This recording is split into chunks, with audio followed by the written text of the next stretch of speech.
Quand je vois cette photo, je- j'arrive pas à croire que c'est moi.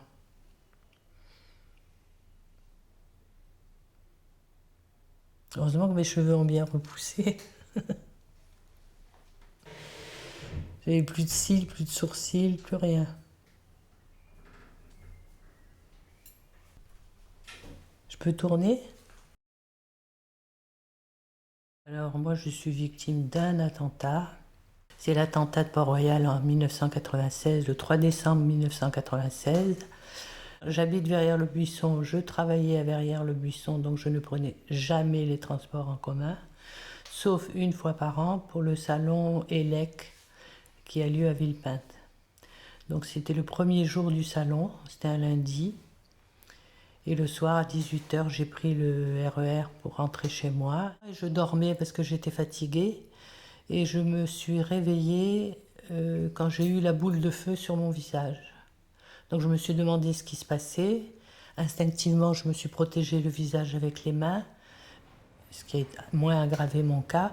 Par contre, la boule de feu, comme elle est passée sous le siège parce que la bombe était derrière, elle est passée sous le siège, elle m'a brûlé toutes les jambes, elle m'a fait fondre les collants sur les pieds.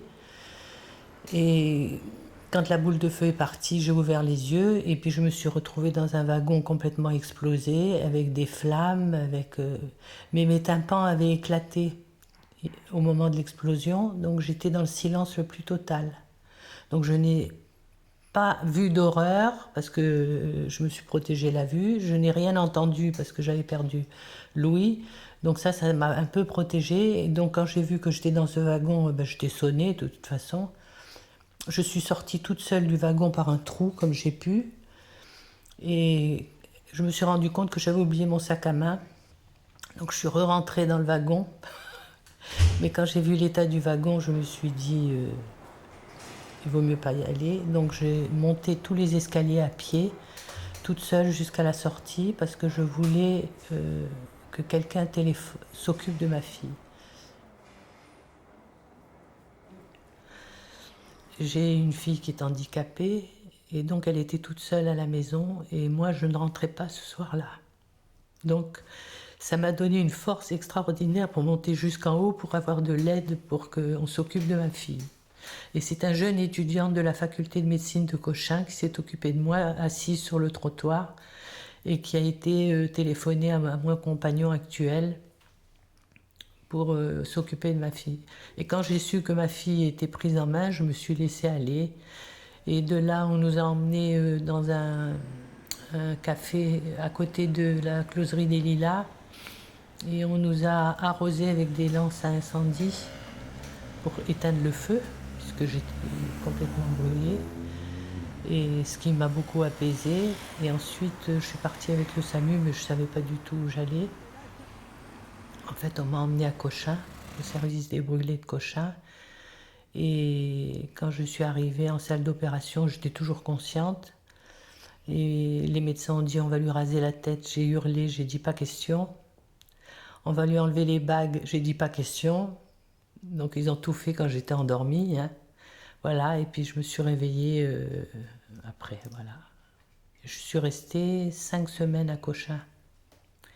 Alors j'ai pas du tout souffert à Cochin parce que j'étais sous morphine à haute dose, donc je peux dire que j'ai pas beaucoup souffert de mes brûlures. Je n'ai souffert qu'une seule fois parce qu'on me mettait sur une baignoire tous les jours pour me peler, mais c'était sous anesthésie générale. Et un jour, c'était le dimanche, il n'y avait pas d'anesthésie, c'est mon pelé à vif. Alors ça, j'ai hurlé de douleur. Mon mari et mon père étaient là, ils étaient furieux. C'est la seule fois où j'ai souffert. Et mes tympans, il n'y a pas eu besoin de greffe. Je consultais un ORL à Cochin régulièrement pendant les 5 semaines.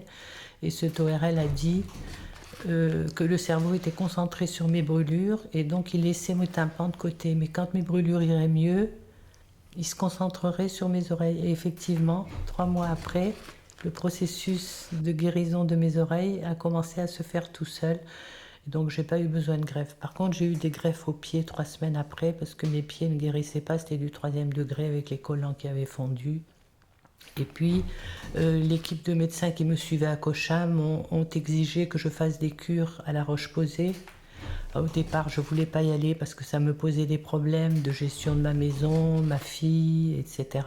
Mais comme mes parents sont venus pour m'aider, j'ai pu me reposer sur mes parents et j'ai pu partir en cure 3 fois 3 semaines à 6 mois d'intervalle à La Roche-Posay. Et ça a été pour mon psychique, ça a été très important parce que ça m'a fait un bien énorme pour ma peau, mais surtout, quand j'ai vu ce que j'ai vu autour de moi, parmi les brûlés qui se faisaient soigner, ça m'a permis de relativiser mon cas, parce que j'ai vu des horreurs. Donc je me suis dit, eh ben encore toi, c'est pas très grave ce que tu as, tu t'en tires très bien, donc ça m'a remonté le moral. Je pense que j'ai commencé à me reconstruire très vite. 3 mois après l'attentat, je ne pouvais pas me chausser à cause de mes blessures. J'avais des savates. Je suis partie à Vienne avec mon compagnon, manteau de fourrure et savates. Et je suis allée passer 4 jours à Vienne et ça a été une des premières fois où j'ai pu commencer à courir, je m'en souviendrai. L'été 97, je suis allée à Toulon chez des amis qui avaient un voilier. Et j'ai porté pendant 18 mois, ça a été très dur, des vêtements compressifs sur les jambes et puis des gants sur les mains, 24 heures sur 24, été comme hiver, donc ça a été quand même assez dur. Ben, je suis partie à Toulon sur le voilier, j'ai enlevé mes compressifs, je me suis baignée dans la mer, c'était mon premier bain après mes brûlures. J'ai remis mes compressifs et puis je me promenais sur le port en bikini avec les compressifs, sans complexe. Donc je suis une battante, donc je, je me suis reconstruite vraiment parce que j'étais entourée. Hein, je le reprécise, c'est très important. J'ai un compagnon qui me donne beaucoup d'amour, donc qui m'a beaucoup entourée, beaucoup bichonnée.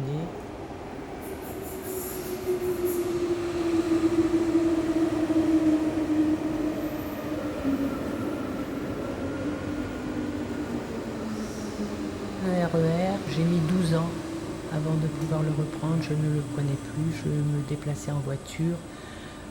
Impossible de prendre le RER. J'avais une angoisse qui me montait. Je suis allée une fois pour mon travail à Londres, j'ai pris le métro à Londres. Ça a été terrible pour moi, j'ai été très très angoissée. Et j'ai repris le RER quand ma fille en 2009 a trouvé un travail dans le 15e arrondissement. Et comme elle n'avait jamais pris le RER ni le métro de sa vie, il fallait bien que je monte le chemin pour aller au travail. Donc j'ai repris de force le RER et le métro avec ma fille. Et depuis, je le reprends sans problème. Alors quand je passe à Port-Royal, j'ai effectivement toujours une pensée pour ce qui m'est arrivé, mais c'est tout, le chemin continue.